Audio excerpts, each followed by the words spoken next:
The story begins with a man named Garg who brought his pregnant wife to the hospital during a storm. Unfortunately, lightning had just struck her. Despite the doctor's best efforts, they couldn't save her. When Garg was informed about this, his first question was about his child. He was told that his son was born prematurely and suffered from a condition called albinism. When Garg went to the maternity ward to see his son, he saw that the baby had no hair on his body and his entire skin was completely white. Seeing this, Garg broke down and refused to accept the child as his own. As a result, the baby grew up with his grandfather. However, one day, the grandfather suddenly passed away. The police came to investigate the death and found out that a young boy was living in the basement of the house. This led the local sheriff, named Cedric, to call Jesse, the director of the city's orphanage, for help. The police suspected that the boy, named Jeremy, had been kept in the basement to prevent others from seeing him due to his unusual appearance. When Jeremy met the police, he explained that his grandfather was making coffee when he suddenly collapsed to the ground and passed away a short while later. Jeremy also told Jesse that he lived in the basement to avoid sunlight, as it caused irritation in his eyes. Although he had never attended school, Jeremy had gained immense knowledge by reading thousands of books. By now,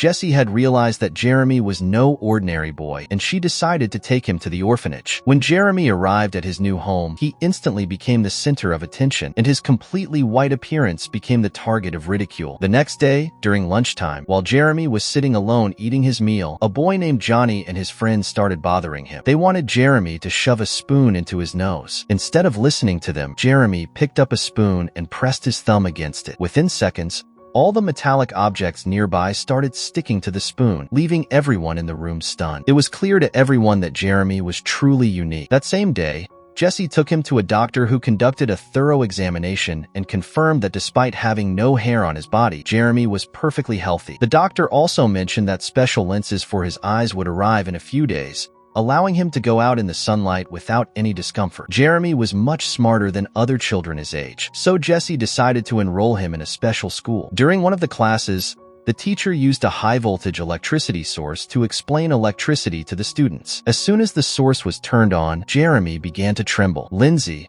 a fellow student, noticed that something was wrong with him, but before she could act, Jeremy absorbed all the electricity, causing his body to lift off the ground. Alarmed, the teacher decided to shut off the power source. Jeremy fainted, and the teacher, Donald, tried to wake him up. However, the moment Donald touched Jeremy, all the hair on his hands stood on end. Donald immediately rushed Jeremy to the hospital. Despite conducting a series of tests, the doctors couldn't find any sign that Jeremy had suffered an electric shock. This baffled them, as it seemed impossible for anyone to survive such a massive electric surge without injury. Intrigued, Donald became even more interested in Jeremy, as his survival defied scientific understanding. While Donald was discussing Jeremy with the police, Jeremy quietly escaped from the hospital and headed toward his old home. On his way, Jeremy encountered Lindsay. Her dog, Jack, started barking at him, but Jeremy remained unfazed. As Lindsay spoke with Jeremy, she noticed that all her neighbors were staring at them. Jeremy then revealed to her that he could hear and sense people's thoughts and memories. However, realizing that he had shared too much, he quickly walked away. As Jeremy crossed the railway tracks,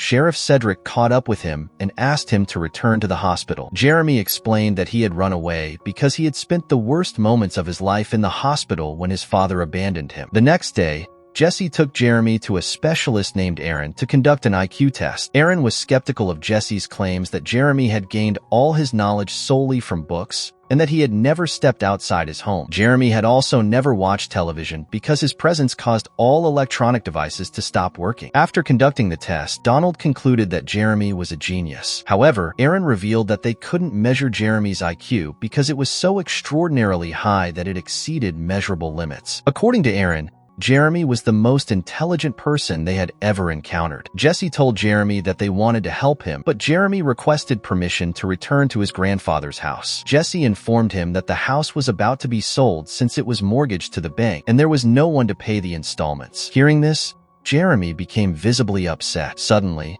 the lights in the room started flickering, and this continued until the room was plunged into darkness. Jeremy then took the school bus back to the orphanage. At the end of the week, on a day off, the children were taken on a camping trip. As always, Jeremy sat quietly in a corner, alone. Sheriff Cedric approached him and realized that the boy was unhappy. That night, dark clouds filled the sky, and rain seemed imminent. Jeremy mentioned that during rainfall, he felt as if he were a part of it. He could sense every raindrop, and it felt as though the lightning was drawn toward him. He also shared that his grandmother used to say that lightning was created by God. However, Jeremy could never understand why God had taken his mother away that stormy night. Sheriff Cedric asked how he knew his mother had died due to lightning. Jeremy revealed that he remembered things from even before he was born. The next morning, Jeremy woke up early and went into the forest to experience nature for the first time. Several lizards immediately approached him, and one of them climbed onto his hand. However, as soon as Johnny and Mitch arrived, all the animals fled. The two boys were hunting in the forest, but when they saw the unarmed and seemingly weak Jeremy, Johnny pointed his gun at him. After that,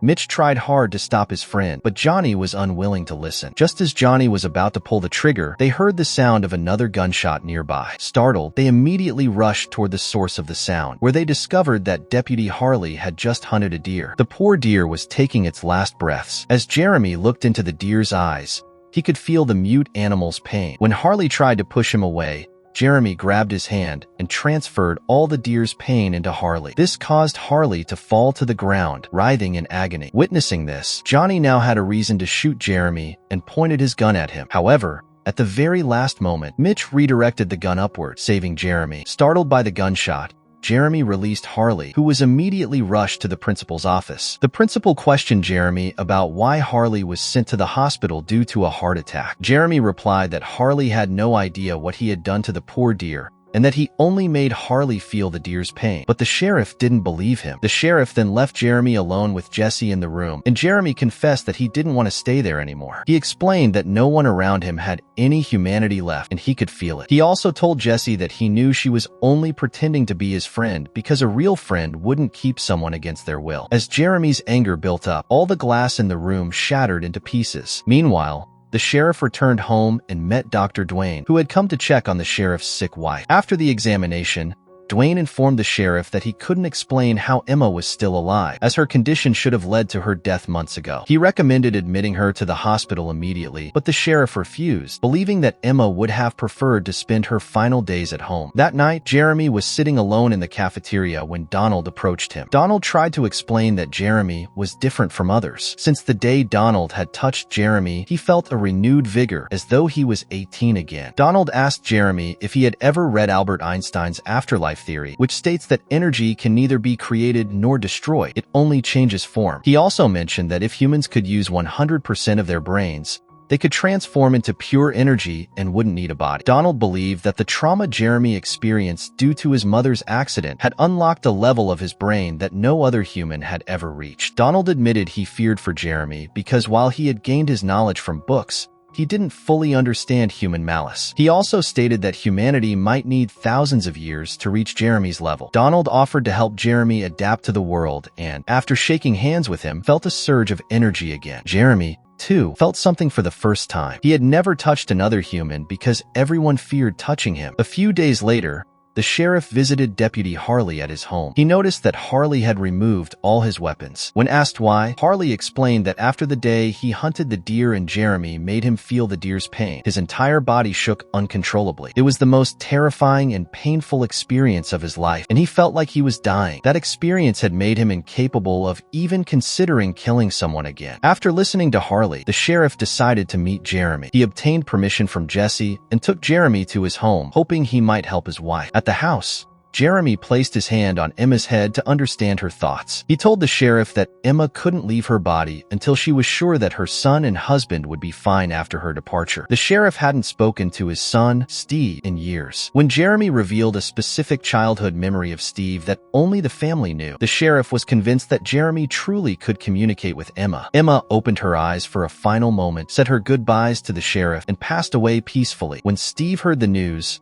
he returned home immediately, hugging his father after years of estrangement. A few days later, Lindsay invited Jeremy to meet her in the park. She wanted to know how people felt on the inside. Jeremy explained that most people are disconnected from the world around them. When Lindsay didn't understand, he elaborated that it wasn't her fault, as the human mind could only think within certain limits. Because of this, people couldn't comprehend that every living thing in the world is somehow connected. To prove his point, Jeremy held Lindsay's hand, and the two could read each other's minds. During this, Lindsay learned that Jeremy's father had abandoned him on the day he was born, which deeply moved her. Fully understanding each other brought them closer, but Lindsay's father caught them together. Enraged, he yelled at Jeremy. Jesse quickly arrived to protect Jeremy, but before leaving, Lindsay's father warned him to stay away from his daughter. Having endured so much, Jeremy decided to leave the town. Before leaving, he went to the basketball court one last time, where he encountered Johnny and his friends. During their confrontation, Jeremy touched Johnny and uncovered a painful memory. As a child, Johnny had been severely beaten by his stepfather, which had turned him into the angry young man he was. When Jeremy mentioned this incident, Johnny became enraged and humiliated Jeremy by throwing him into dirty water. As Jeremy stood back up, all metal objects around him began to move toward him. Suddenly, lightning struck him, terrifying everyone. The lightning caused everyone to fall to the ground. When they got up, Johnny was still unconscious, and the others panicked. Jeremy used his body to give Johnny an electric shock, reviving him. Afterward, Jeremy returned to his old home and went to the basement where all the books had disappeared. He sat there quietly until Jessie arrived. She admitted that she knew he wasn't an ordinary child from the moment she first saw him. Jessie promised to help him find a better place to live if he trusted her. Donald soon arrived, and as they moved toward the car, they encountered Harley and the sheriff, who had come to take Jeremy away. When asked about their intentions, it became clear that Jessie and Donald didn't want to send him back to the orphanage. To help them, the sheriff asked Harley to leave, but Harley refused. He tried to radio headquarters, but the sheriff snatched his device and threw it away. Jeremy then bid them all goodbye and ran into the fields. Lightning struck him again, but he kept running until he disappeared. Everyone understood that Jeremy had left for a better place. His mind had developed to the point where he no longer needed a body to exist in this world. If you like this video, don't forget to like and subscribe to the channel. See you in the next video.